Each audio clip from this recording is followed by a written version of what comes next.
হওয়ার কারণ এক নম্বরে যেটা বলবো সেটা হচ্ছে যে নারী স্বামীকে কষ্ট দেয়। অনেকে আছে না, দেখেন স্বামীর সামনে এমনিতেই সবসময় খারাপ ব্যবহার করতে থাকে। যেই নারী স্বামীকে কষ্ট দেয়, স্বামীর সঙ্গে খারাপ ব্যবহার করে, জান্নাতের যারা হৌর ইন আছে এরা ডাক দিয়ে বলে যে তোমার ধ্বংস হোক, তুমি আজকে তাকে কষ্ট দিচ্ছ, তোমার ধ্বংস হোক, অচিরেই সে আমাদের কাছে চলে আসবে। এই কারণে মা বোনদেরকে বলবো স্বামীকে কোনোদিন কষ্ট দিবেন না। আপনার স্বামী ভালো, তারপর আপনি তার সঙ্গে সবসময় খারাপ ব্যবহার করবেন কেন? স্বামী আপনার জন্য কতটা মূল্যবান জানেন?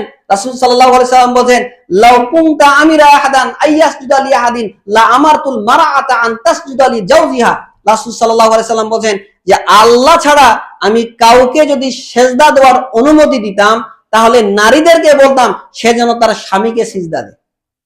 একটু চিন্তা করেছেন একজন স্বামী তার কাছে কতটা মূল্যবান একজন নারীর কাছে। একজন মহিলা আল্লাহ রাসূল সাল্লাল্লাহু আলাইহি সাল্লামের কাছে এসে আল্লাহ রাসূল সাল্লাল্লাহু আলাইহি সাল্লাম বলছেন যে তুমি তোমার স্বামীর কাছে কেমন? তো তিনি বলতেছেন যে কোনো কারণ ছাড়া আমি তার খেদমত করতে অপারগ হই না, খেদমত আমি তার সবসময় করি। তো তিনি আল্লাহ রাসূল সাল্লাল্লাহু আলাইহি সাল্লাম বললেন যে মনে রাখো তোমার স্বামী তোমার জান্নাত আর তোমার স্বামী তোমার জন্য জাহান্নাম। একটা হাদিসে আসে, যে যদিও হাদিসটা অনেকে দুর্বল বলেছেন, তারপরে বলি হাদিসটা দেখেন আল্লাহ রাসূল সাল্লাল্লাহু আলাইহি সাল্লাম বলেন যে কোন মহিলা যদি এমন ভাবে মারা যায় যে তার স্বামী তার প্রতি সন্তুষ্ট, আল্লাহ রাসূল সাল্লাল্লাহু আলাইহি সাল্লাম বলেন দাখালাল জান্নাহ, ওই মহিলা জান্নাতে যাবে। এই হাদিসগুলো থেকে বোঝা যায়, দেখেন আল্লাহ সাল্লাল্লাহু আলাইহি সাল্লাম বলেন তোমার স্বামী তোমার জান্নাত, তোমার স্বামী তোমার জাহান্নাম। তোমার স্বামী যদি তোমার উপরে সন্তুষ্ট থাকে তাহলে তুমি জান্নাতে যাইতে পারো। এই কারণে শুধু হাদিসটা বললাম। অনেকে হাসান বলেছে, তো যেই কথা বলেছিলাম দেখেন যে স্বামী যেন আপনার উপরে সবসময় সন্তুষ্ট থাকে, এই বিষয়টা আপনার খেয়াল রাখতে হবে। এই হাদিসটা আপনারা পাবেন তিরমিজির 1094 নম্বর হাদিস। এরপরে 2 নম্বর যেটা বলবো সেটা হচ্ছে যে পুরুষ হয়ে যারা মহিলার সাদৃশ্য অবলম্বন করে, আবার মহিলা হয়ে যারা পুরুষের সাদৃশ্যতা অবলম্বন করে। আল্লাহ রাসূল সাল্লাল্লাহু আলাইহি সাল্লাম বলেন লানা রাসূলুল্লাহ সাল্লাল্লাহু আলাইহি ওয়াসাল্লাম আল মুতাশাব্বিহাতি মিনার রিজাল। আল্লাহ রাসূল সাল্লাল্লাহু আলাইহি ওয়াসাল্লাম বলেন আল্লাহ সুবহানাহু ওয়া তাআলা ওই পুরুষের প্রতি লানত করেছে যে ব্যক্তি পুরুষ হওয়ার পরে নারীর সাথে সাদৃশ্য অবলম্বন করে। ওয়াল মুতাশাব্বিহাতি মিনান নিসাই বিরিজাল, আর ওই নারীর প্রতি লানত করেছেন যে নারী হওয়ার পরে পুরুষের সাদৃশ্য অবলম্বন করে। আজকে আমাদের দেখেন না, মহিলা মানুষ, মেয়ে মানুষ, আপনার মেয়েটা প্যান্ট শার্ট পরে কলেজে যাচ্ছে, তাই না? প্যান্ট শার্ট পরে ওইভাবে কলেজে যাচ্ছে, চিনাই যায় না পুরুষ মানুষ না মহিলা মানুষ। অনেকে আছে দেখেন মাথার চুলও কেটে ফেলেছে, মেয়েগুলো মাথার চুল কেটে একেবারে পুরুষের মতন করে দিয়েছে। ওই মাথায় কেপ দিয়েছে, জিন্সের প্যান্ট পরেছে, পুরুষের মতন শার্ট পরে ওইভাবে রাস্তায় ঘুরে বেড়াচ্ছে মোটরসাইকেল চালিয়ে। আপনি কি বুঝবেন দূর থেকে যে এটা নারী না পুরুষ? এই কারণে আল্লাহ রাসূল সাল্লাল্লাহু আলাইহি সাল্লাম এদের প্রতি লানত দিয়েছে। তো যে কথা বলতেছিলাম যে যারা পুরুষ হয়ে মহিলাদের সাদৃশ্য অবলম্বন করে আর মহিলা হয়ে যারা পুরুষের সাদৃশ্যতা অবলম্বন করে এরা জাহান্নামে যাবে। আজকে পুরুষদেরকে বলতেছি, যারা আপনি পুরুষ হওয়ার পরে মহিলার মতন দাড়ি কাটে ঘুরে বেড়ান, আপনিও তো পুরুষ মহিলাদের সাদৃশ্য অবলম্বন করেছেন। আপনি কেন দাড়ি কাটবেন? এই দাড়ি হচ্ছে পুরুষের অলংকার। আয়েশা রাদিয়াল্লাহু তাআলা আনহা কিভাবে দোয়া করতে জানেন? আলহামদুলিল্লাহিল্লাযী কাসানা যায়্যানা বিরিজাল বিল্লুহা। ওই আল্লাহর হামদ সানা, ওই আল্লাহর প্রশংসা যিনি পুরুষদেরকে অলংকিত করেছেন কিসের? দাড়ি। একটা মহিলা, একটা নারী যেমন তার কানে দুল দেয়, হাতে যেমন চুড়ি পরে, এটা যেমন তার সৌন্দর্য, ঠিক একটা দাড়ি একটা পুরুষের হচ্ছে সৌন্দর্য। দাড়ি থাকলে আপনি পুরুষ পুরুষ লাগবেন, আর দাড়ি কাটলে আপনি নিদাড়িয়া হিজড়াদের মতন হয়ে যাবেন, মহিলাদের মতন আপনি হয়ে যাবেন। এই কারণে সম্মানিত উপস্থিতি, আল্লাহ সুবহানাহু ওয়া তাআলা আপনাকে দাড়ি দিয়েছেন, তো আপনি মহিলাদের মতো সাদৃশ্যতা অবলম্বন কেন করতেছেন? এই দাড়িটা এটা পুরুষের অলংকার। আপনি জানেন ওমর রাদিয়াল্লাহু আনহু সময়ে যেই সকল পুরুষরা দাড়ি রাখতো না তাদের সাক্ষী গ্রহণ করা হইতো না। কেন? যে এই লোকটা ফাসেক। দাড়ি রাখা ওয়াজিব, ওলামায়ে বলছে দাড়ি রাখা ওয়াজিব, দাড়ি রাখা ফরজ, এরপরও আপনি দাড়ি রাখেন না। আল্লাহ রাসূল সাল্লাল্লাহু আলাইহি সাল্লাম কি বলেন? মান তাশাব্বাহা বিকওমিন ফাহুয়া মিনহু। যে ব্যক্তি যে জাতির অনুকরণ করবে, অনুসরণ করবে, সে ব্যক্তি তাদেরই অন্তর্ভুক্ত হবে। আল্লাহ রাসূল সাল্লাল্লাহু আলাইহি সাল্লাম বারবার বলেন যে কাসফু সাওয়ারিফ ওয়া আফুল্লুহা, তোমরা মোসকে ছোট ছোট করো আর দাড়িকে বড় বড় করো। আর আপনি কি করতেছেন? ওই দেখেন মোসকে একেবারে বড় বড় রেখে দিয়েছেন আর দাড়ি একেবারে নেই। কিছু আছে না যে মোস অনেক বড় বড় আর দাড়ি তো একদমই নেই। এই কারণে সম্মানিত উপস্থিতি, যে দাড়ি রাখবে, এটা যে দাড়ি হচ্ছে পুরুষের অলংকার, পুরুষের সৌন্দর্য। এমন কোন নবী নেই যে যাদের দাড়ি ছিল, বের করতে পারবেন? এমন কোন সাহাবী আছে যে যার দাড়ি ছিল না? এরকমটা আপনি বের করতে পারবেন না, নজিরেই নেই। এই কারণে সম্মানিত উপস্থিতি, যে পুরুষ হয়ে কোনোদিন নারীদের সাদৃশ্য অবলম্বন করবে না, আর নারী হয়ে পুরুষের সাদৃশ্য অবলম্বন করা যাবে না। এরপরে 3 নম্বর যেটা বলবো সেটা হচ্ছে যারা উল্কি আঁকে, অনেকে দেখেন না এখন বর্তমানে বিভিন্ন হাতে টেটু দেয়, বিভিন্ন কিছু দেয়, আল্লাহ রাসূল সাল্লাল্লাহু আলাইহি ওয়াসাল্লাম এদের প্রতি অভিশাপ দিয়েছে যে মহিলারা এইরকম উল্কি আঁকে দেয় আর যারা আঁকায় এদের পরে আল্লাহ রাসূল সাল্লাল্লাহু আলাইহি ওয়াসাল্লাম অভিশাপ দিয়েছেন। এই হাদিসটা আপনারা পাবেন মিশকাতের 4430 নম্বর হাদিস। এরপর যেটা বলবো সেটা হচ্ছে পরচুলা যারা ব্যবহার করে, অনেকে দেখেন চুল ছোট ছোট, এই কারণে হয়তো আলাদা চুল ব্যবহার করে বড় বড় চুল করছে, মানুষকে ধোঁকা দিচ্ছে। এই পরচুলা যারা ব্যবহার করে, যারা বানায়, এদের উপরে আল্লাহ রাসূল সাল্লাল্লাহু আলাইহি ওয়াসাল্লাম লানত দিয়েছেন, এদের উপরে অভিশাপ দিয়েছেন আল্লাহ রাসূল সাল্লাল্লাহু আলাইহি ওয়াসাল্লাম। এখানে মা বোনদেরকে বলতেছেন এইভাবে পরচুলা লাগাবেন না, মানুষকে ধোঁকা দিবেন না। 4 নম্বর যেটা বলবো সেটা হচ্ছে যারা ভুরু উঠায়, অনেকে দেখেন এই যে ভুরুগুলো একেবারে চিকন করে রাখবে মহিলারা, চিকন চিকন করে রাখে, এইটা যারা করে এদের পরে আল্লাহ রাসূল সাল্লাল্লাহু আলাইহি ওয়াসাল্লাম অভিশাপ করেছেন এবং এই সকল মহিলারা জাহান্নামে যাবে। আপনি এটা সৃষ্টির পরিবর্তন করে দিয়েছেন, সৃষ্টির কি পরিবর্তন করেছেন। এক মহিলা আব্দুল্লাহ ইবনে মাসউদ রাদিয়াল্লাহু আনহু বলেছিলেন যে তুমি কোথায় পাইলে যে যারা এই পরচুলা করে এদের পর রাসূল সাল্লাল্লাহু আলাইহি ওয়াসাল্লাম অভিশাপ দিয়েছেন, এরা আল্লাহ রাসূলের বিরুদ্ধাচরণ বলছে। তিনি বলেছিলেন যে তুমি কি আল্লাহর কোরআন পড়নি? আল্লাহ কি বলেছেন? ওয়ামা আতাকুমুর রাসূলু ফাখুযুহু ওয়ামা নাহাকুম আনহু ফান্তাহু। তিনি তারপরে বলছেন যে হ্যাঁ ঠিকই তো আল্লাহ সুবহানাহু ওয়া তাআলা এটা বলেছেন। তাহলে এই রকম যারা করে সৃষ্টির পরিবর্তন করে এদের উপরে আল্লাহ রাসূল সাল্লাল্লাহু আলাইহি সাল্লাম এর অভিশাপ রয়েছে। এরপর যেটা বলবো 6 নম্বরে সেটা হচ্ছে দেখেন অনেকে দাঁতকে চিকন চিকন করে, ওই দাঁত আছে একটু দাঁতটাকে বসে এখানে সরু করে রাখলে দিল, এই রকম যারা করে এদের উপর আল্লাহ রাসূল সাল্লাল্লাহু আলাইহি সাল্লাম অভিশাপ দিয়েছেন। 7 নম্বর যেটা বলবো সেটা হচ্ছে পোশাক পরেও যারা উলঙ্গ, পোশাক পরে কি উলঙ্গ, অনেক মেয়ে দেখেন পোশাক পরেছে শরীরের সবকিছু বোঝা যায়। এখানে আল্লাহ রাসূল বলেন সিনফানে মিন আহলিন নার লাম আরাহুমা কওম, 2 শ্রেণীর ব্যক্তি রয়েছে যারা জাহান্নামে যাবে অথচ আমি তাদেরকে দেখিনি। এরা কোথায় যাবে? এরা জাহান্নামে যাবে অথচ আমি তাদেরকে দেখিনি, রাসূল দেখেনি, কিন্তু এমন একটা সময় আসবে তারা আসবে। 1 নম্বরে আল্লাহ রাসূল বলেন সিয়াতুন কাযনাবিল বাকার ইয়াদরিবুনা বিহান্নাস, তারা এমন তাদের হাতে লাঠি থাকবে, লাঠি কিসের মতন? গাভীর লেজের মতন। এরা ইয়াদরিবুনা বিহান্নাস, মানুষদেরকে এটা দিয়ে পিটাবে। আজকে দেখেন বিশ্ববিদ্যালয়গুলোতে দেখেন না মারামারি, একে মারে একে মারে। তোফাজ্জলকে দেখেন কিছুদিন আগে সামান্য একটা ভাতের জন্য পিটে মেরে ফেলছে। তাহলে এরা মানুষ না জানোয়ার? আপনি একটু চিন্তা করেন। তো আল্লাহ রাসূল বলছেন যে এমন একটা সময় আসবে, এমন একটা জামানা আসবে সিয়াতুন কাযনাবিল বাকার ইয়াদরিবুনা বিহান্নাস, তাদের হাতে গরুর লেজের মতো লাঠি থাকবে আর এই লাঠি দিয়ে তারা মানুষদেরকে প্রহার করবে, এই লাঠি দিয়ে মানুষকে পিটিয়ে তারা হত্যা করবে। আর আজকে এই সময়টা এসে গেছে।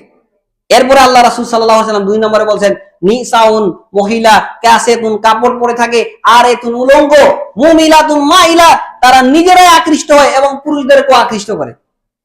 আল্লাহ রাসূল বলেন লা ইয়াদখুলুনাল জান্নাহ, এরা জান্নাতে যাবে না। আল্লাহ রাসূল বলেন ওয়ালা ইয়াজিদিনা রিহাহা ফা ইন্না রিহা লা ইউজাদু মিন মাসিরাতি কাদা ওয়া কাদা, এরা তো জান্নাতে যাবে না, এরা জান্নাতের সুগন্ধিও পাবে না। রুউসিহুন্না কাসনিমাতিল বুখলিল মাইলাত, এরা যখন হাঁটবে এদের যে খোপা হবে এটা হচ্ছে উটের কুজের মতো। উটের কুজ দেখেছেন, ষাঁড়ের কুজ দেখেছেন না? একটা ষাঁড় যখন হাঁটে ওই কুজ একবার এই পাশে যায় আবার এক পাশে এই পাশে যায়। তো আল্লাহ রাসূল সাল্লাল্লাহু আলাইহি ওয়াসাল্লাম বলেন যে এই সকল নারীরা ওইভাবে বেড়াবে, পুরুষদেরকে এরা আকৃষ্ট করবে যেন একটা পুরুষ আমার দিকে আকৃষ্ট হয়। তো আল্লাহ রাসূল বলেন এই সকল মহিলারা লা ইয়াদখুলুনাল জান্নাহ, এরা জান্নাতে যাবে না। ওয়ালা ইয়াজিদনা রিহা ফা ইন্না রিহা লা ইউজাদু মিন মাসিরাতি কাদা ওয়া কাদা, এরা জান্নাতে তো যাবে না, এরা জান্নাতে তো যাবে না, এরা জান্নাতে তো যাবে না, এরা জান্নাতের সুগন্ধিও পাবে না। এখন আপনি নেন আপনার মেয়েটা যে এইভাবে অর্ধ উলঙ্গ হয়ে যাচ্ছে, আপনি আবার হাজী সাহেব মানুষ, আপনার মেয়েটা বোরখা না পরে ওইভাবে আপনার মোটরসাইকেলের সিটে চেপে আপনার মেয়েটাকে আপনি কলেজে রেখে আসতেছেন। আবার আপনি মসজিদে এসে সামনের কাতারে এসে সুবহানাল্লাহ আলহামদুলিল্লাহ আল্লাহু আকবার পড়তেছেন। এই সুবহানাল্লাহ আলহামদুলিল্লাহ আপনার কি কাজে লাগবে? আপনি হজ একবার কেন, আপনি যদি 10-12 হজ করেন তারপর আপনি জান্নাতে যাইতে পারবেন না, কারণ আপনি দায়ুস। রাসূল সাল্লাল্লাহু আলাইহি সাল্লাম বলেন সালাসাতুন লা ইয়াদখুলুনাল জান্নাতা আবাদা, 3 শ্রেণীর ব্যক্তি কোনদিন জান্নাতে যাইতে পারবে না। তার মধ্যে 1 নম্বর আল্লাহ রাসূল বলেন আদ-দায়ুস। দায়ুসকে আল্লাযী কুরু ফি আহলিল খাবাসা, যে তার পরিবারের মধ্যে বেহায়াপনার সুযোগ রেখেছে। যাদের স্ত্রীরা, যাদের মেয়েরা বেহায়ার মতন স্কুলে যায়, কলেজে যায়, যাদের স্ত্রীরা বেহায়ার মতন মার্কেট যায়, সারাদিন গিয়েছে হয়তো 10টার সময় মার্কেটে গিয়েছে, আসতেছে 3টার সময়। কত পুরুষ যে আপনার মেয়েটা আপনার স্ত্রীটাকে ধাক্কা দিচ্ছে, গুত্তা দিচ্ছে, আপনার একটু লজ্জা হয় না, আপনার একটু শরম হয় না? আপনার লজ্জা হয় না কেন? আপনার শরম হয় না কেন? আপনার ইতস্তবোধ হয় না কেন? একটু আপনি আপনি কি কাপুরুষ হয়ে গেছেন? বিবাহ করেছেন কেন? যদি আপনি আপনার স্ত্রীকে কন্ট্রোল করতে না পারেন, তাহলে আপনার বিবাহ করাটাই ঠিক হয়নি। বিবাহ করেছেন কেন? সামর্থ্য থাকলে বিবাহ করেন, না হলে বিবাহ করতে হবে না। আপনার স্ত্রীর জন্য কত পুরুষ যে গুণাগার হচ্ছে, কত পুরুষ যে পাপিষ্ট হচ্ছে। আবার সমাজে আপনি জেনা ব্যভিচারে ছড়িয়ে দিয়েছেন, ছয়লাভ করে দিয়েছেন। হায়া নেই, শরমই নেই, লজ্জা নেই এদের এইসব মহিলা। আল্লাহ রাসূল দেখেন কি বলছেন, আল হায়াউ মিনাল ঈমান ওয়াল ঈমান ফিল জান্নাহ। লজ্জাই হচ্ছে ঈমান, আর ঈমানের বিনিময় হচ্ছে জান্নাত। আল্লাহ রাসূল বলেন, আল হায়াউ ওয়াল ঈমানু কারনা ফি জামিয়া ফাইজা রুফিয়া আহাদুহুমা রুফিয়াল আখার। লজ্জা আর ঈমান দুইটা একসঙ্গে এইভাবে জোড়া লেগে থাকে। একটা যখন উঠে যায়, তখন আরেকটা এমনিতেই উঠে যায়। তাহলে আপনার স্ত্রীর লজ্জা নেই, মানে ওর আপনার ঈমানও নেই, চলে গেছে। ওর লজ্জা যেহেতু নেই, ঈমানও চলে গেছে। শরমই পায় না, একটা পুরুষের সামনে এসে গুদাগুদি করে দাঁড় হয়ে যাচ্ছে। সে যে একটা পুরুষ ওইটা চিন্তা করে না, সে যে একটা মহিলা এটাও চিন্তা করে। এর আগে আমি বলেছিলাম, মনে কি আছে কিনা, ইমাম আব্দুল আজিজ রহমতুল্লাহ আলাইহির সময়, ওনাকে পঞ্চম খলিফা বলা হয়, যে উনার সময় এমন ছিল যে কোন মহিলা যদি রাস্তা দিয়ে হাঁটতো, বোরখা পরে আসে, হিজাব পরে আসে, তারপরও রাস্তা দিয়ে হাঁটতেছে, পিছনে যদি দেখতে পায় একটা পুরুষ আসতেছে, তাহলে রাস্তার কোণে চট করে বসে যাইত। কি জন্য জানেন? যেন ওই পুরুষটা আমি কিভাবে হাঁটতেছি ওটা যেন না বুঝতে পারে, ওটা যেন অবলোকন না করতে পারে। যে একটা পুরুষ মানুষ, আমি মহিলা মানুষ হাঁটবো, ওটা দেখবে, ওইটাও তারা চাইতো না। চিন্তা করেছে? তাহলে ওই এক পাশে বসে যাইতো, ওই পুরুষটা পার হয়ে যাক, তারপরে আমি যাব। আর আজকে বিভিন্ন জায়গায় দেখেন, আপনি বাসে চড়বেন, আপনি এক জায়গায় বসেছেন, পুরুষ মানুষ লজ্জাই করে না, ওই আপনার বাসের সিটে এসে চাপবে, ভিসিয়ে বসতেছে। তাহলে হায়া, লজ্জা, শরম বলতে কোনো কিছু আছে এদের? কোনো কিছুই তো নাই। যদি থাকতো, একটা মেয়ে মানুষ কিভাবে যায়, তার পাশে কিভাবে বসে? দুইজনে একসঙ্গে সারাটা বাস দিনাজপুর থেকে ঢাকায় চলে যাচ্ছে। অথচ আল্লাহ রাসূল বলেন, লা ইয়াখলুনা রাজুলুন বিইমরাতিন ইল্লা কানা সালিসাউ শাইতান। যখন একটা পুরুষ আর একজন নারী দুইজনে একত্রিত হয়, একসঙ্গে থাকে, তখন তৃতীয় জন থাকে শয়তান। তাহলে আপনার মেয়েটাকে যে আপনি দিনাজপুর থেকে ঢাকা বিশ্ববিদ্যালয়ে পড়ার জন্য পাঠিয়েছেন, অন্য একটা পুরুষের সঙ্গে যাচ্ছে, গল্প করতে করতে যাচ্ছে, মানে জিনা করতে করতে যাচ্ছে, ওখানে তৃতীয় জনেই আছে শয়তান। তাহলে এখন আপনি চিন্তা করেন, এখান থেকে আপনাকে বুঝাতে যাচ্ছি যে এইভাবে রাসূলুল্লাহ বলছেন, একটা পুরুষ আর একটা নারী দুইজনের জন্য হয় একত্রে থাকে, তৃতীয় জন তাকে তাহলে শয়তান। তাহলে নারী পুরুষের পড়ালেখা একসঙ্গে চলে কিভাবে বলেন? আপনার মেয়েও বসে আছে, আর পাশে অনেক ফ্রেন্ড বসে আছে, বলছে আমার ক্লাসমেট, একসঙ্গে পড়ালেখা করি, আবার আপনার বাসায় নিয়ে আসে, তারপর আপনি কিছু বলেন না। একজন মেয়ের কিভাবে বন্ধু থাকে ছেলে, বলেন তো? আপনার মেয়ের ছেলে বন্ধু আছে, আপনি আবার কিছুই বলেন না, একসঙ্গে ঘরে বসে গল্প করতেছে, নাস্তা খাচ্ছেন, আপনি আবার বলছেন যে বাবা নাস্তা খাওয়া, সবকিছু করো, মনে হচ্ছে আপনার জামাই এসেছে আপনার বাসা। ওইভাবে রেখে আপনি বাইরে চলে গেছেন, জেনা ব্যভিচার হবে না কেন? দুইজনে এসেছে, গল্প করতেছে, আপনার স্ত্রীও কিছু বলে না, ওইভাবে গল্প করতেছে, ওইভাবে চলতেছে। তাহলে জেনা ব্যভিচার সমাজে কেন বাড়বে না বলেন দেখি? তাহলে পড়ালেখা এইভাবে যে সহশিক্ষা, এই কারণে আমরা বলি যে সহশিক্ষা একসঙ্গে একজন নারী পুরুষের জায়েজ নাই কোনোদিন। আজকে এই সহশিক্ষার কারণে জেনা ব্যভিচার বাড়তে আছে, বাড়তে আছে। আসলে সহশিক্ষা কেন দেখেন না, মসজিদে আপনি দেখেন আল্লাহ রাসূল সাল্লাল্লাহু আলাইহি সাল্লাম বলেন যে খায়রু সুফুফি রিজালি আউয়ালুহা ওয়া শাররুহা আখিরা। পুরুষের সর্বোত্তম কাতার হচ্ছে সামনের কাতার, আর সবচেয়ে নিকৃষ্ট খারাপ কাতার হচ্ছে শেষের কাতার। কেন জানেন? এরপরে নারীরা রয়েছে, যদিও পর্দায় রয়েছে, এরপরে নারীরা রয়েছে, তারপর আল্লাহ সাল্লাম বলছেন যে খারাপ কাতার হচ্ছে পুরুষের শেষ কাতারটা। ওয়া খায়রুন নিসাই সুফুফি আখিরিহা, আর মহিলাদের সবচেয়ে উত্তম কাতার হচ্ছে একেবারে শেষ কাতারটা। আর অশাররুহা আউয়ালুহা, আর খারাপ কাতারটা হচ্ছে প্রথমের কাতার, কারণ তার সামনেই পুরুষ মানুষ রয়েছে। মসজিদের ক্ষেত্রে আল্লাহ রাসূল সাল্লাল্লাহু আলাইহি ওয়াসাল্লাম এই কথা বলেছেন, যেখানে পর্দা আছে আর স্কুলে পর্দা নাই, কিছু নাই, একসঙ্গে আপনার একটা মেয়ে আর একটা ছেলে পড়ালেখা করতেছে, একই বেঞ্চে পড়ে, কাছাকাছি বসে আছে, একসঙ্গে গল্প করতেছে, মাঠে বাদাম খাচ্ছে। সম্মানিত উপস্থিতি, যে কথা বলতে যাচ্ছিলাম, যে দেখেন যারা এই পোশাক পরে উলঙ্গ, আল্লাহ রাসূল সাল্লাল্লাহু আলাইহি সাল্লাম বলছেন এই সকল মহিলারা কোথায় যাবে? জাহান্নামে যাবে। এরপর যেটা বলবো সেটা হচ্ছে যারা বিলাপ করে যে সকল মহিলারা কাদাকাটি করে। অনেক মহিলা দেখেন যে বিলাপ করে কাদাকাটি করে, যে আমার বাপকেই মা নিয়ে গেল আল্লাহ, আর কাউকে দেখা পাইনি, এইভাবে বলে না অনেকে। মারাদের হাউ মাউ করে এমন শুরু করে দিল। বিভিন্ন জায়গায় দেখেন যাই দেখি, বিশেষ করে আমি একটা জিনিস লক্ষ্য করেছি, আপনারা লক্ষ্য করেছেন না, যে কারো যদি বাবা মারা যায় বা মা মারা গেল, কিছুই নাই, এমনিতেই চুপচাপ আছে, যখন লাশটা উঠাচ্ছে ওই সময় ওরে বাপরে আমার বাবাকে নিয়ে চলে গেল, এই যে হাউমাউ করে একটা কাপড় ছিঁড়াছিড়ি করে, এগুলা সম্পূর্ণ জায়েজ না, এগুলা হারাম, এটা হচ্ছে জাহিলিয়াতের যুগের রীতি। এই কারণে সম্মানিত উপস্থিতি, এইগুলা থেকে বিরত থাকতে হবে। আল্লাহ সাল্লাম বলছেন, যারা এই সকল মহিলারা এইভাবে বিলাপ করে কাটাকাটি করে, কিয়ামতের দিনে এদেরকে আলকাতরার কাপড় পরিয়ে দেওয়া হবে। এই কারণে এই বিলাপ করে কাটাকাটি থেকে বিরত থাকতে হবে। এরপর যেটা বলবো সেটা হচ্ছে, যেই সকল মহিলারা চুলের মধ্যে রং ব্যবহার করে, চুল আপনার কালোই আছে, এখানে খামাখা আপনি ফ্যাশন করতেছেন, বিভিন্ন রং ব্যবহার করতেছেন, এটা করা ঠিক না, সৃষ্টির পরিবর্তন করতেছেন।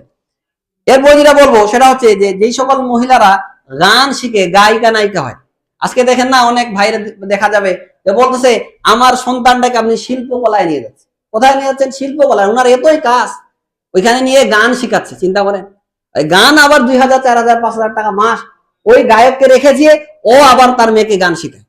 ঢাকা শহরে দেখবেন কত লোক আছে নিজের মেয়েকে গান শিখায়, নিজের মেয়েকে নাচ শিখায়, অথচ রাসূল সাল্লাল্লাহু আলাইহি ওয়াসাল্লাম এটা নিষেধ করেছেন সম্পূর্ণ, যে তোমরা কোনোদিন গায়িকা নায়িকাদের ক্রয় করো না, তোমাদের সন্তানদেরকে গান শিক্ষা দিও না, নাচ শিক্ষা দিও না। আর আজকে আমাদের দেশে দেখেন এগুলা কি রয়েছে, কনসার্ট চালু হয়ে গেছে, বিভিন্ন জায়গায় গান বাজনা আসতেছে, ভারত থেকে কত নায়ক নায়িকাদের নিয়ে আসতেছে, ওরা নাচানাচি করতেছে, হলো অর্ধ উলঙ্গ করে, ওদেরকে আবার কোটি কোটি টাকা দিচ্ছে। কে দিচ্ছিল? মুসলমানরাই তো দেয়। আজকে একজন গান শিখতেছে, বিভিন্ন অনুষ্ঠান হচ্ছে, ওইখানে নেতা নেত্রীরা বসে আছে, আবার দেখেন অর্ধ উলঙ্গ হয়ে নাচানাচি করতেছে। আবার নেতা বলছে আমি তাহাজ্জুদের সালাত আদায় করি। চিন্তা করেছেন, তাহাজ্জুদের সালাত পড়ে আর তার সামনে অর্ধ উলঙ্গ নারী নাচানাচি করতেছে, সে উপভোগ করতেছে। সম্মানিত উপস্থিতি, যে কথা বলতেছিলাম, যে যারা গায়িকা কি করে গান গায় এরা জাহান্নামে যাবে। এরপরে যেটা বলবো 13 নম্বরে, সে স্বামীর অজান্তে যে সকল মহিলারা তাদের মাল আত্মসাৎ করে। আপনার স্বামী জানে না, আপনি হয়তো টাকা পয়সা মেরে দিচ্ছেন, আত্মসাৎ করে আপনার বাবার বাসায় পাঠিয়ে দিচ্ছেন, এটা কোনোদিন ঠিক না। আপনি আপনার স্বামীর মাল কেন মারবেন? যতটুকু আপনার প্রয়োজন হয়। এক মহিলা বলেছিলেন যে আল্লাহ রাসূল সাল্লাম, আমার স্বামী খুবই কৃপণ, তো আমি কি তার কাছ থেকে কিছু নিতে পারি? তো আল্লাহ রাসূল সাল্লাল্লাহু আলাইহি সাল্লাম বলেন, তোমার সন্তানের জন্য যতটুকু প্রয়োজন তুমি এতটুকু নাও, এর বেশি নিও না। এই কারণে আপনার স্বামী যদি কৃপণ হয়, তাহলে যতটুকু প্রয়োজন এতটুকু নেন, এর বেশি না। আপনার স্বামীর টাকা পয়সা মারে আপনার বাপকে দিবেন, ব্যবসা করো, বড়লোক হোক, এটা কোনোদিন করা যাবে না। আপনি অনুমতি নিয়ে বলেন, বা আপনার স্বামী দিতে রাজি হয় তাহলে দেন, না হলে আপনি কেন দিবেন? এই কারণে স্বামীর কি করতে হবে? মাল সম্পদের হেফাজত করতে হবে। আল্লাহ রাসূল সাল্লাল্লাহু আলাইহি সাল্লামকে বলা হয়েছিল যে আল্লাহ রাসূল আইয়ুন নিসায়ে খায়রুন, মহিলাদের মধ্যে সর্বশ্রেষ্ঠ মহিলাকে। আল্লাহ রাসূল বলেন, আল্লাতি তাসরুহু ইজা নাজারা ওয়া তুতিহু ইজা আমারা ওয়ালা তুখাল্লিফু ফি নাফসি ওয়া মালিহি বিমা ইয়াকরাহু। আল্লাহ রাসূল বলেন, ওই মহিলা সর্বোত্তম যার দিকে স্বামী তাকালেই খুশি করে দেয় স্বামীকে। অর্থাৎ আপনার স্বামী আপনার দিকে একটু তাকালো, আপনি হাসি দিয়ে তাকে খুশি করে দিলেন। আর এখনকার মেয়েরা তো ওই দেখেন হাসি টাসি নাই, কিছুই নেই, অন্য বন্ধু আসছে তাদের সঙ্গে হাসি, আর বাসায় এমন কাপড় ময়লা পরে থাকবে যে স্বামী দেখলে যেন সন্তুষ্টই না হয়। আর যখন কোনো অনুষ্ঠানে যাচ্ছে, কোনো প্রোগ্রামে যাবে, ওইখানে এমন সাজে গুজে যাচ্ছে, আল্লাহু আকবার, যেন কি কোথায় যেন যাচ্ছে, মনে হচ্ছে আজকে তার বিয়ে লেগে গেছে। আর বাসায় দুনিয়ার ময়লা কাপড়, শরীরের গন্ধ হয়েছে, ওইভাবেই থাকতেছে। কেন ওইভাবে থাকবেন? আপনি পরিষ্কার পরিচ্ছন্ন হয়ে থাকেন, যেন আপনার স্বামী বাইরে আসলে আপনাকে দেখে খুশি হয়ে যায়, রাজি হয়ে যায়। আল্লাহ সাল্লাল্লাহু আলাইহি কথাই বলছেন, আল্লাতি তাসুররুহু ইজা নাজারা, এমন স্ত্রী যে স্বামী দেখলেই খুশি হয়ে যায়। আপনার স্বামী আপনাকে দেখলো, একটু হাসি দিয়ে দিলেন আপনি আপনার স্বামীকে। বাইরে থেকে আসলো, হয়তো খুব গরম লেগেছে, একটু শরবত বানিয়ে এনে দিলেন। এইরকম করেন, স্বামীর সঙ্গে সেবা করেন। আল্লাহ সাল্লাম এই কথাই বলছেন, আল্লাতি তাসরুহু ইজা নাজারা ওয়া তুতিহু ইজা আমারা, কোন আদেশ করলে সঙ্গে সঙ্গে মেনে নেয়। আপনার স্বামী আপনাকে বলতেছেন যে খালেদা একটা লুঙ্গি এনে দাও তো, আপনি বলছেন না আমি এখন পারবো না। এইরকম কেন? বলতেছে, আপনাকে আদেশ দিচ্ছে, আপনি আনবেন না কেন? আপনাকে বলতেছে, আপনি সঙ্গে এনে দেন। স্বামীর আনুগত্য করা আপনার জন্য ফরজ, ওয়াজিব। আপনি স্বামীর কথাই শুনেন না, না আমি পারবো না, এখন আমি অন্য কাজ করতেছি। কেন আপনি এরকম করবেন? স্বামী যদি, আল্লাহ রাসূল সাল্লাল্লাহু আলাইহি সাল্লাম এমন কথা বলেছেন যে কোন স্বামী যদি উটের গধীর পিঠে বসে থাকে আর ওই সময় যদি তার স্ত্রীকে আহ্বান করে, তার স্ত্রী আসতে বাধ্য হবে। স্ত্রী আসতে বাধ্য। চিন্তা করেছেন? আপনার সমস্ত কাজ ফেলে আপনার স্বামীর ডাকে আপনাকে সাড়া দিতে হবে। মা বোনদেরকে বলছি, ভালোভাবে শুনেন, ভালোভাবে খেয়াল রাখেন। তো যে কথা বলতে চাচ্ছিলাম সম্মানিত উপস্থিতি, যে যে সকল মহিলারা স্বামীর অজান্তে মাল সম্পদ আত্মসাৎ করে এরা জাহান্নামে যাবে। এরপরে বলে শেষ করে দিয়েছি যে বিনা কারণে যে সকল মহিলারা তালাক চায়, আল্লাহ সাল্লাম বলেন যে সকল মহিলারা বিনা কারণে, কোনো কারণ নেই, এমনিতেই তালাক চাচ্ছে, আল্লাহ রাসূল সাল্লাল্লাহু আলাইহি ওয়াসাল্লাম বলেন এই সকল মহিলারা জান্নাতে তো যাবে না, জান্নাতের সুগন্ধও পাবে না। এই হাদিসটা আছে তিরমিজির মধ্যে 1107 নম্বর হাদিস। এরপর যেটা বলবো সেটা হচ্ছে যারা স্বামীর গোপন কথা অন্য মেয়েদেরকে বলে দেয়। এই হাদিসটা আপনারা পাবেন রিয়াদুস সালিহিনের 690 নম্বর হাদিস। আল্লাহ রাসূল সাল্লাল্লাহু আলাইহি ওয়াসাল্লাম বলেছে ইন্না মিন আশাররিন নাস ইনদাল্লাহি মানজিলাতান ইয়াউমাল কিয়ামা, কিয়ামতের দিনে সবচেয়ে নিকৃষ্ট ব্যক্তি, খারাপ ব্যক্তি হবে ওই ব্যক্তি যে তার স্বামী স্ত্রীর গোপন কথা অন্যকে বলে বেড়ায়। আপনার স্বামী স্ত্রী অন্য আপনার গোপন কথা আপনার বন্ধুকে বলতেছে। অন্য হাদিসে তাজিদুনা শাররান নাস, মানুষের মধ্যে সবচেয়ে খারাপ নিকৃষ্ট মানুষ হচ্ছে তারাই যারা স্বামী স্ত্রীর গোপন কথা অন্যকে বলে দেয়। আপনার বন্ধুকে বলতেছেন, আবার আপনার স্ত্রী তার বান্ধবীকে বলতেছে। হাদিসে এটা ঘটেছে অনেকদিন আগে, আল্লাহ রাসূল সাল্লাল্লাহু আলাইহি ওয়াসাল্লাম বলেছেন এভাবে, হ্যাঁ এরকম আছে, যারা আমাদের অনেক মেয়েরা আছে যারা অন্য মেয়েকে গল্প করে, আবার ছেলেদের মধ্যেও আছে যারা বন্ধুর সাথে এইরকম গল্প করে। এরা সবচেয়ে নিকৃষ্ট মানুষ, এরা জাহান্নামে যাবে। এরপর যেটা বলবো সেটা হচ্ছে স্বামীর আনুগত্য অস্বীকার করা, যারা এটা করবে তারা জাহান্নামে যাবে। 18 নম্বর, স্বামীর গৃহ ছাড়া অন্যের বাড়িতে পোশাক খোলা। এটা অত্যন্ত গুরুত্বপূর্ণ। দেখেন, আপনি আপনার স্বামীর বাড়ি ছাড়া অন্য কারো বাড়িতে গিয়ে আপনার পোশাক খুলতে পারবেন না। রাসূল সাল্লাল্লাহু আলাইহি ওয়াসাল্লাম বলেন যেই মহিলা নিজের স্বামীর বাড়ি ছাড়া অন্য কোনো বাড়িতে গিয়ে তার পোশাক খুলে, সেজন্য তার আর তার রবের মাঝে যে পর্দা আড়াল এটাকে ছিন্ন করে দিল। তাহলে কতটা গুরুত্বপূর্ণ। আপনি কোথাও গিয়ে আপনার বান্ধবীর বাসায় গিয়েছেন, ওইখানে গিয়ে আপনার কাপড় খুলতেছেন, কেন আপনি খুলবেন? আপনি একাই বা কেন যাবেন? আপনার স্বামীকে নিয়ে যান। এই কারণে দেখেন, একটা অনুরোধ করবো, অনেকে আছে দেখেন স্ত্রীকে ছাড়ি দিয়ে যাও বাপের বাড়ি, তুমি একাই ঘুরে আসো 10 দিন থাক। কেন আপনার স্ত্রী ভাবে থাকবে? আল্লাহ সাল্লাম বলছেন যে তুমি তোমার স্ত্রীকে তোমার বাড়ি ছাড়া অন্য কোথাও থাকতে দিবে না। আপনিও যান, আপনিও থাকেন তার সঙ্গে, আপনার সন্তানকে পাঠান, একাই পাঠিয়ে দিয়েছেন, ওখানে হয়তো আরো কত কেউ যাওয়া আসা করতে পারে, আপনার শ্বশুর বাড়ি পাঠায় না, চলে গেছে আপনার বন্ধুর বাড়ি, ওইখানে গিয়ে থাকতেছে। তার বান্ধবীর বাসায় বলছে আমার বান্ধবীর বাসায় আজকে রাতটা আমি থাকবো, কেন থাকবে? এইভাবে তো জানা বিচার হয়। কারণ আল্লাহ সাল্লাম বলছেন তার বাড়ি ছাড়া, স্বামীর বাড়ি ছাড়া অন্য কোথাও কাপড় খুলতে পারবেন না। এই হাদিসটা আপনারা পাবেন তিরমিজির 2200 নম্বর হাদিস। তো সম্মানিত উপস্থিতি, যেসব কথা বললাম, আল্লাহ সুবহানাহু ওয়া তাআলা যেন আমাদেরকে এইসব কথার উপরে আমল করার তৌফিক দান করেন। আল্লাহুম্মা আমিন। আল্লাহ সুবহানাহু ওয়া তাআলা যেন আমাদেরকে শিরক এবং বিদআত থেকে দূরে থাকার তৌফিক দান করেন। আল্লাহুম্মা আমিন। আল্লাহ সুবহানাহু ওয়া তাআলা আমাদের দেশের যে অরাজকতা পরিস্থিতি, এই পরিস্থিতি থেকে যেন আমাদেরকে হেফাজত করেন। আল্লাহুম্মা আমিন। ফিলিস্তিনে যে সকল ভাইরা মারা যাচ্ছে, গাজায় যে সকল ভাইরা মারা যাচ্ছে, বন্ধুরা মারা যাচ্ছে, শিশুরা মারা যাচ্ছে, আল্লাহ সুবহানাহু ওয়া তাআলা যেন তাদেরকে শাহাদাতের মর্যাদা দান করেন। আল্লাহুম্মা আমিন। যারা মারা গিয়েছে, আল্লাহ সুবহানাহু ওয়া তাআলা যেন তাদের কবরে আযাব মাফ করে দেন। আল্লাহুম্মা আমিন। যারা অসুস্থ রয়েছেন, আল্লাহ সুবহানাহু ওয়া তাআলা যেন তাদেরকে সুস্থতা দান করেন। আল্লাহুম্মা আমিন। আজিবিল বাসা রাব্বান নাস ওয়াশফি আনতা শাফি লা শিফা ইল্লা শিফাউ শিফা আল্লাহ ইউগাদিরু সাকামা। সম্মানিত উপস্থিতি, যারা ব্যবসা করতেছেন, আল্লাহ যেন তাদের ব্যবসায়ে বারাকা দান করেন। আল্লাহুম্মা আমিন। ওয়া আখির দাওয়ানা আলহামদুলিল্লাহি রাব্বিল আলামিন।